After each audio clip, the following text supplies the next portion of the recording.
Bienvenue chez Thérapsie Capsule. Une petite capsule aujourd'hui pour vous faire du bien, pour vous permettre de réfléchir pendant ces vacances. Alors ici, c'est une chaîne où on fait de la programmation neurolinguistique, de l'hypnose, de la thérapie conjugale et familiale et plein d'autres choses. Aujourd'hui, on va parler d'un sujet qui est assez d'actualité, qui est intéressant véritablement. On va parler des HPI et de leur rapport avec les pervers narcissiques et autres toxiques. Alors, qu'est-ce que c'est? Et c'est ça notre première question. Nous, dans cette chaîne, on va essayer de défricher un peu des sentiers peut-être pas trop connus ou pas toujours très bien. Peut-être que vous allez vous reconnaître dans ce portrait de HPI ou au moins dans un portrait un peu apparenté. HPI, ça veut dire haut potentiel intellectuel. Contrairement aux idées reçues, ça ne veut pas dire être supérieurement intelligent. Ça veut dire avoir une manière d'être au monde, de penser, avoir un rapport à ses émotions un peu particulier.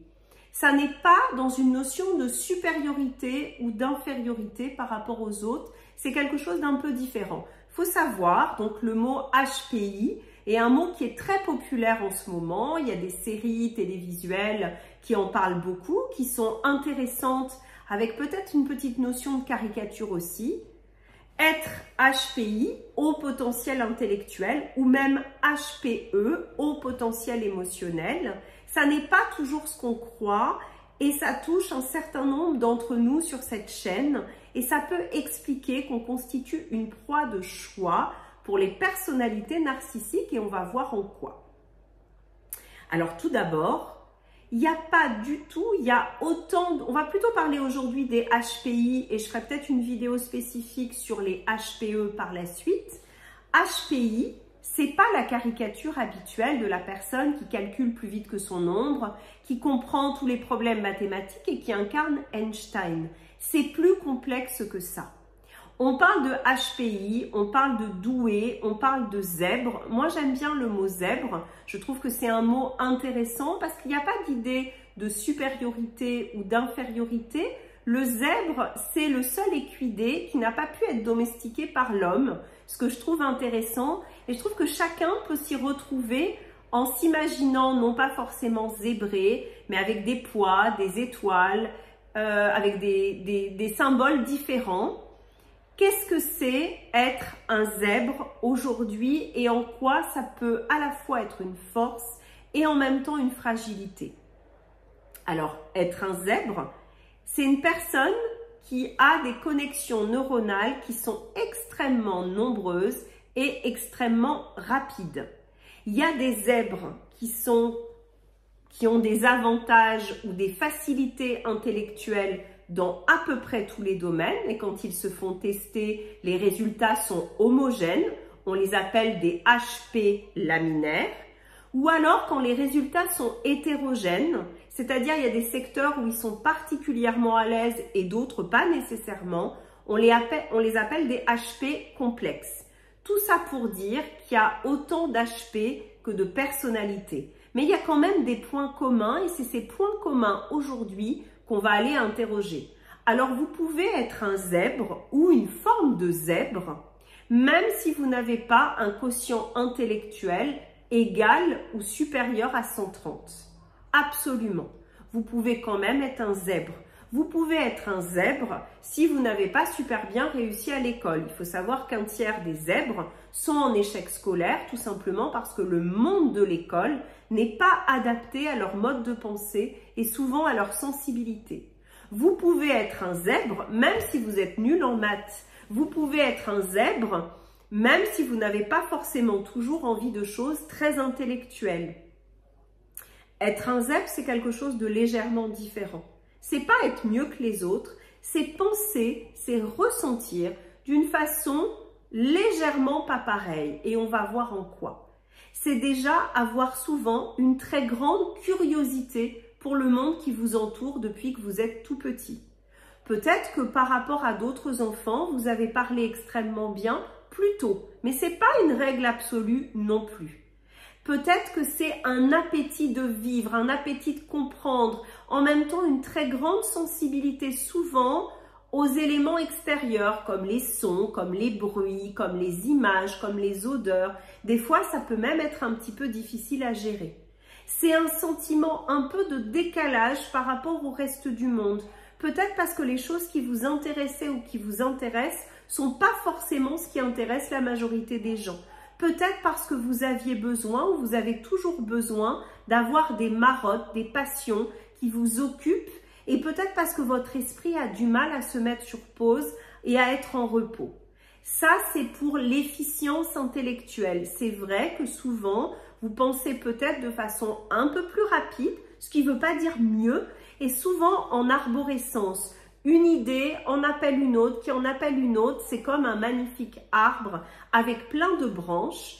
Et par rapport à une pensée linéaire qui est plus séquentielle, qui est plus suivie, ça donne à la fois souvent une grande créativité. Créativité, je ne parle pas forcément d'être bon en dessin ou de savoir faire de la poterie ou des postures de yoga. Je parle d'avoir des idées novatrices.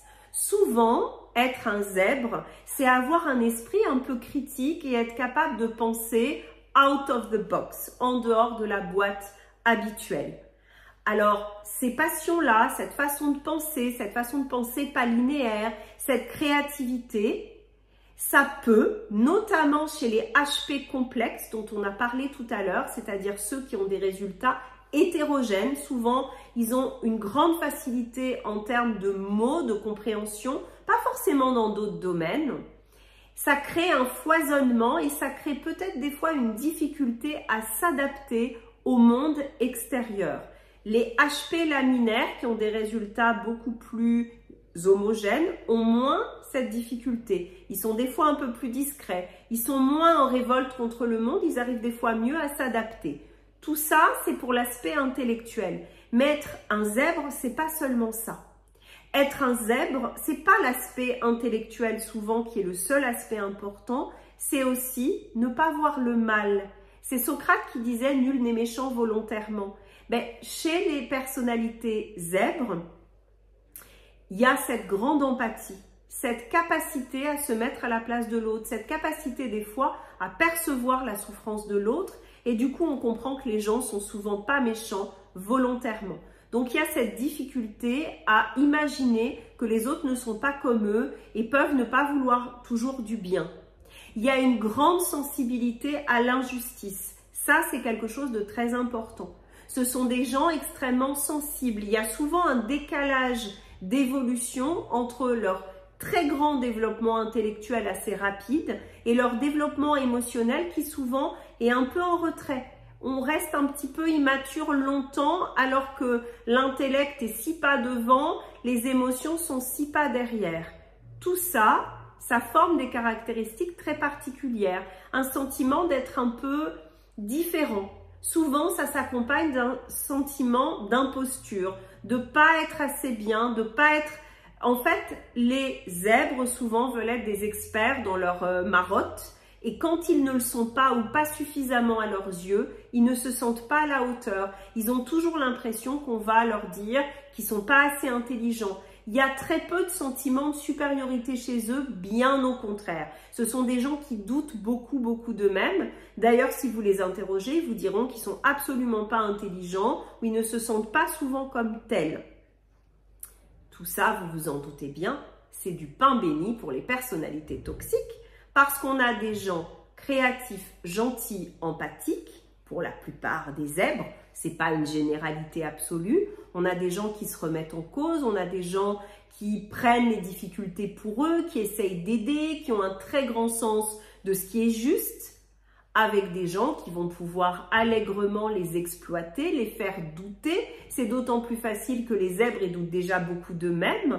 Donc, ils ont tendance, en cas de difficulté, à s'approprier toute la difficulté. Comme en plus, ils se sentent différents des autres, la phase du love bombing où la personne toxique va beaucoup les rassurer, leur faire croire que le zèbre fait partie de la tribu du toxique, qu'il est comme lui, qu'il a les mêmes centres d'intérêt, que lui aussi a ce sentiment d'étrangeté.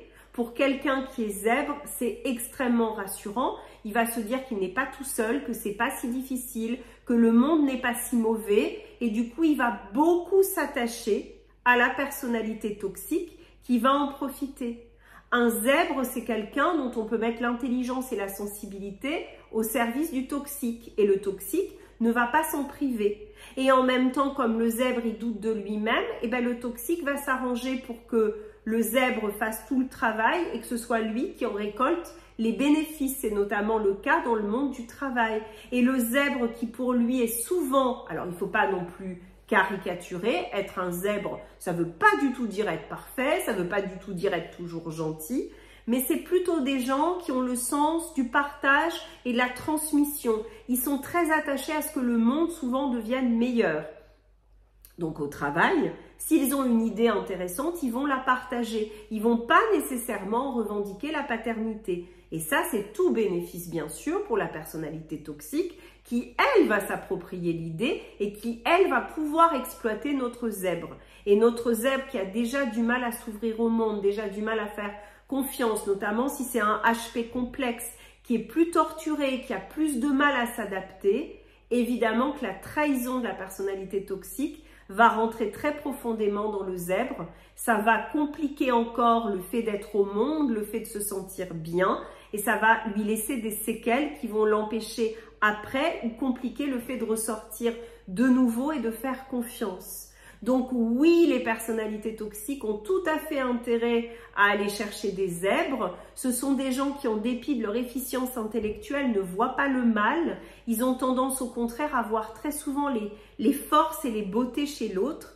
Et même chez une personne toxique, il y a des beautés, alors des beautés limitées, des beautés des fois superficielles. Le zèbre, en plus, c'est quelqu'un qui souvent essaye de s'adapter au monde, essaye de coller, donc il va faire un effort de suradaptation. Il a du mal, le zèbre, à assumer des fois qui il est, ce qu'il veut, ses désirs, des fois il ne se connaît pas.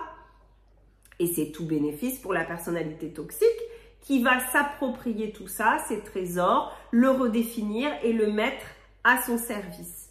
Bien sûr donc, ce sont des proies de choix. Ça veut dire que si vous êtes zèbre, c'est très intéressant pour vous de creuser cette question. Sachez qu'on peut être zèbre et ne pas être dans les clous, ne pas être dans l'image d'Einstein ou du scientifique un peu fou, un peu déconnecté de la réalité. On peut détester les sciences et être zèbre. Donc c'est intéressant pour vous d'aller voir, d'aller creuser cette question si vous vous reconnaissez dans des éléments que j'ai fournis et surtout d'apprendre à sortir du syndrome de l'imposteur. C'est tout à fait possible d'apprendre à vous ouvrir au monde, mais à ne pas vous remettre en cause systématiquement, d'apprendre à être référence interne, c'est-à-dire vous faire confiance, vous sentez souvent très bien les choses. Et la bonne nouvelle, c'est que la plupart des zèbres ont une très grande capacité à rebondir. Et ça, les toxiques, souvent, ne le mesurent pas et minimisent ou minorent la capacité de résilience du zèbre. Et c'est bien fait pour eux, les toxiques, puisque les zèbres, rappelez-vous, ne sont pas domesticables. Je vous embrasse.